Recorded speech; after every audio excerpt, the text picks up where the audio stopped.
اعوذ باللہ من الشیطان الرجیم بسم اللہ الرحمن الرحیم ان اللہ وملائکتہ یصلون علی النبی یا ایہا الذین آمنوا صلوا علیہ وسلموا تسلیما صدق اللہ العظیم ان اللہ وملائکتہ یصلون علی النبی، بے شک اللہ اور اس کے فرشتے نبی صلی اللہ علیہ وسلم پر درود بھیجتے ہیں۔ یا ایہا الذین آمنوا، اے ایمان والو، صلو علیہ، تم بھی ان پر درود بھیجو، وسلموا تسلیما، اور خوب سلام بھیجا کرو۔ اللہ رب العزت نے قرآن کریم میں بہت سارے احکامات بیان فرمائے، اور ان احکامات کے ساتھ ساتھ حضرات انبیاء علیہم الصلاۃ کی توصیف اور تعریف بھی فرمائی، لیکن کسی کے ساتھ یہ نہیں کہا میں بھی اس کام کو کرتا ہوں، اے ایمان والو، اے فرشتو، تم بھی یہ کام کرو۔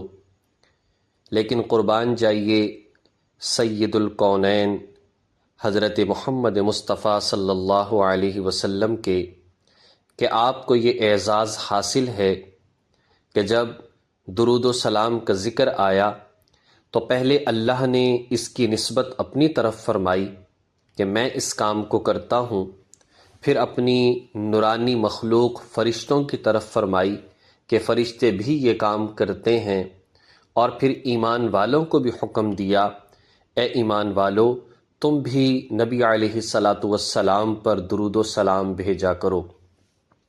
صلاۃ دراصل اس کا معنی رحمت ہے۔ جب اس کی نسبت اللہ کی طرف ہوتی ہے تو مطلب یہ ہوتا ہے کہ اللہ رحمت بھیجتا ہے اور نازل کرتا ہے اپنے نبی پر، اور جب ہم درود پڑھتے ہیں ہماری طرف نسبت ہوتی ہے تو اس کا مطلب یہ ہوتا ہے کہ ہم اللہ سے درخواست کرتے ہیں کہ آپ نبی علیہ السلام پر رحمت نازل فرمائیے۔ یعنی درود کا مطلب ہی یہ ہے یا رحمت کا نازل کروانا۔ اب ہم یوں تو نہیں کہہ سکتے کہ ہم حضور پر رحمت نازل کرتے ہیں، بلکہ اس کا مطلب یہ ہوگا ہم اللہ سے درخواست کرتے ہیں کہ نبی علیہ السلام پر یا اللہ آپ رحمت نازل فرما دیجئے۔ حضور علیہ السلام پر درود و سلام پڑھنا بہت فضیلت والی بات ہے۔ حضرت مولانا قاسم نانوتوی رحمۃ اللہ علیہ سے کسی نے سوال کیا کہ جی ہم الصلاۃ والسلام علیک یا رسول اللہ پڑھ سکتے ہیں؟ فرمایا کہ ہاں بالکل، اگر کوئی اس لیے پڑھے کہ یہ مختصر ہے، اس لیے پڑھے اور اس نیت کے ساتھ پڑھے کہ فرشتے نبی علیہ السلام تک پہنچا دیتے ہیں تو بالکل جائز ہے۔ لیکن اگر اس نیت کے ساتھ پڑھو گے کہ حضور حاضر ناظر ہیں اور میرے اس درود کو سن رہے ہیں اور میں اس میں حضور کو مخاطب کر رہا ہوں ایسے جیسے کہ وہ یہاں پر موجود ہوں، تو یہ کفر ہوگا، یہ شرک ہوگا، یہ جائز نہیں ہے۔ نبی علیہ السلام کے حوالے سے آتا ہے، آپ نے فرمایا من صلی علی عند قبری سمعتہ، جب درود میری قبر کے پاس پڑھا جاتا ہے، میرے روزے پر پڑھا جاتا ہے تو میں خود سنتا ہوں۔ ومن صلی علی نائعا ابلغتہ، اور جب دور سے پڑھا جاتا ہے کہ مجھ تک پہنچا دیا جاتا ہے۔ نسائی شریف کی حدیث ہے کہ ایک جماعت فرشتوں کی زمین پر پھرتی رہتی ہے، اور جہاں کہیں حضور علیہ السلام پر درود پڑھا جا رہا ہوتا ہے تو وہ اس درود کو حضور کی بارگاہ میں ان لوگوں کا نام لے کر پیش کرتے ہیں۔ آج لوگ کہتے ہیں کہ جی الصلاۃ والسلام علیک یا رسول اللہ پڑھنا چاہیے، اس لیے کہ اس آیت کے اندر آتا ہے کہ تم درود بھی بھیجو اور سلام بھی بھیجو۔ جتنے تم درود بھیجتے ہو اس میں درود تو آتا ہے لیکن سلام نہیں آتا۔ تو دیکھیے حدیث مبارکہ کے اندر آتا ہے، نبی علیہ السلام سے سوال کیا گیا، بخاری شریف کی حدیث ہے کہ یا رسول اللہ صلی اللہ علیہ وسلم، ہم آپ پر سلام تو پڑھتے ہیں، ہمیں سمجھ آ گیا کہ جب نماز پڑھتے ہیں السلام علیک ایھا النبی ہم پڑھتے ہیں، لیکن یہ صلات کیا چیز ہے؟ سلام ہمیں سمجھ آ گیا، یہ صلات کیا چیز ہے؟ تو حضور علیہ الصلاۃ والسلام نے درود ابراہیمی پڑھ کر سنا دیا، اللہم صلی علی محمد وعلی آل محمد آخر تک۔ اب اس سے ایک تو یہ بات سمجھ میں آ گئی کہ اس میں درود بھی ہے اور سلام بھی ہے، اور دوسری بات یہ ہے کہ یہ درود ابراہیمی سب سے افضل ہے، اس لیے کہ یہ حضور علیہ الصلاۃ والسلام اور صحابہ کرام نے خود بتایا، اور ظاہر ہے کہ جو حضور اور صحابہ نے بتایا ہے وہ حدیث ہوتی ہے، تو اس درود کو جب ہم پڑھتے ہیں تو حدیث پڑھنے کا اجر بھی ملتا ہے اور درود و سلام پڑھنے کا اجر بھی ملتا ہے۔ اب ظاہر ہے کہ اس میں درود و سلام کو جو تذکرہ ہے وہ یہ ہے کہ رحمت کی دعا کرنا اور سلامتی کی دعا کرنا، تو یہ تو صلی اللہ علیہ وسلم یہ سب سے مختصر ہے، اس میں درود بھی آتا ہے، سلام بھی آتا ہے، صلی اللہ علیہ وسلم، ان پر درود ہو اور سلامتی ہو۔ لہٰذا ایسی کوئی بات نہیں ہے، صرف دھوکہ دینے کے لیے کہا جاتا ہے کہ جی اہل سنت والجماعت دیوبند احناف جو ہیں وہ صلاۃ و سلام نہیں پڑھتے۔ صلاۃ و سلام تو پڑھتے ہیں، لیکن یہ ضروری نہیں ہے کہ صرف وہی الفاظ پڑھے جائیں کہ جو مخصوص لوگوں نے بنائے ہیں اور جو پہچان بن چکی ہے، ایسی بات نہیں ہے، بلکہ سارے ہی درود پڑھے جا سکتے ہیں، بس اس کے اندر شرکیہ باتیں نہ ہوں، ایسی کوئی بات نہ ہو احادیث مبارکہ سے یا علماء کرام نے بنائے اور وہ حدیث اور قرآن کے خلاف نہیں ہے تو ان کو پڑھا جا سکتا ہے۔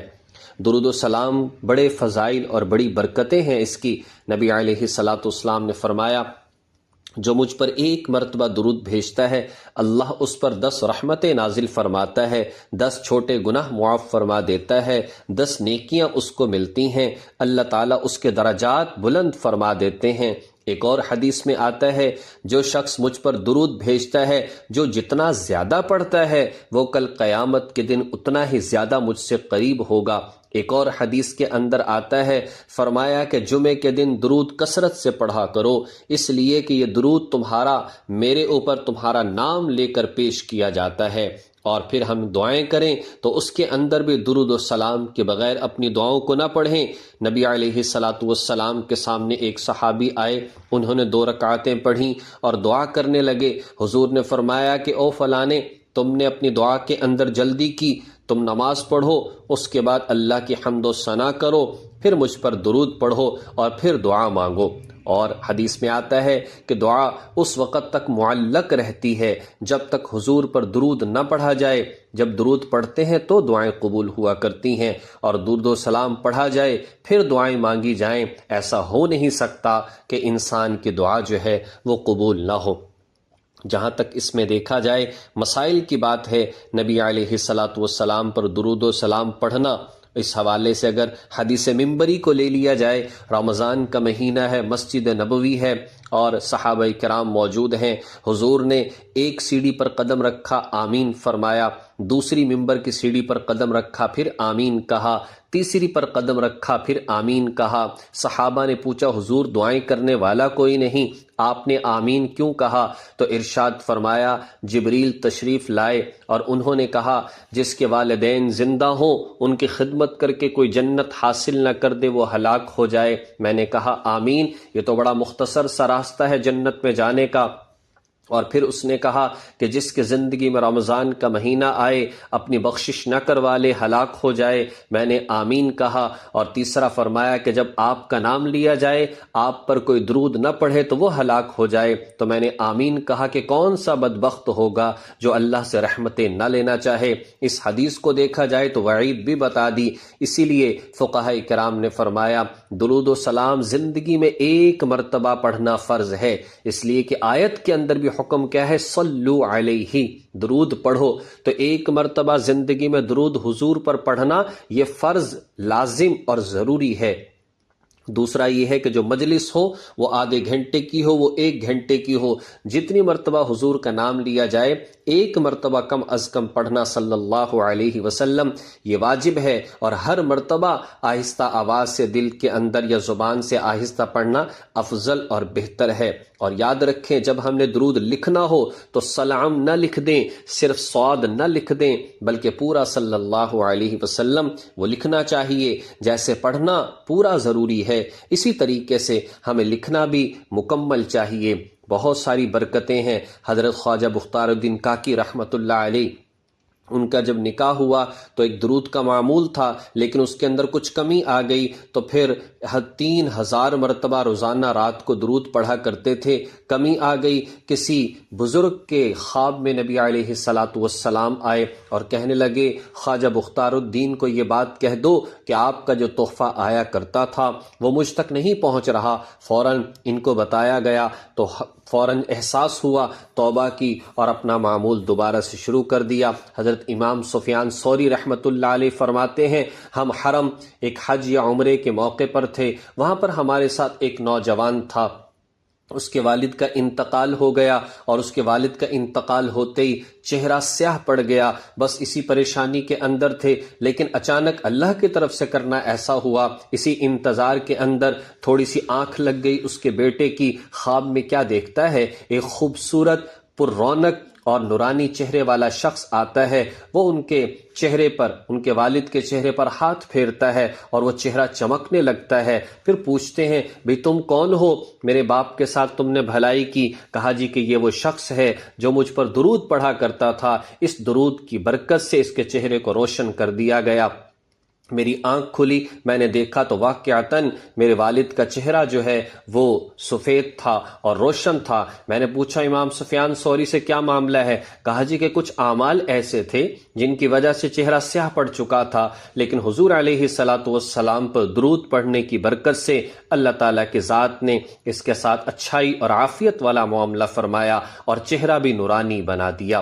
اسی طریقے سے علامہ اقبال رحمۃ اللہ علیہ سے کسی نے سوال کیا، اللہ نے آپ کو بہت عزتیں عطا فرمائی، آپ شاعر مشرق کہلائے، آپ حکیم الامت کہلائے، بر صغیر کے لوگوں میں آپ نے جذبہ پیدا کیا، کیا بات ہے؟ کہا جی کہ میں نے گن گن کر 1 کروڑ مرتبہ درود شریف پڑھا ہے، اور اسی کی برکت ہو سکتی ہے جو اللہ کی ذات نے مجھے اتنی بڑی جو ہے رتبہ عطا فرمایا، اتنا بڑا مقام عطا فرمایا۔ ہمیں بھی چاہیے کہ نبی علیہ الصلاۃ والسلام پر درود و سلام پڑھیں، اللہ تبارک و تعالیٰ کہ ایسی جو کام اللہ کرتے ہیں اس کے اندر ہم بھی شریک ہو جائیں۔ اللہ تعالیٰ توفیق عمل نصیب فرمائے۔ وآخر دعوانا ان الحمد للہ رب العالمین۔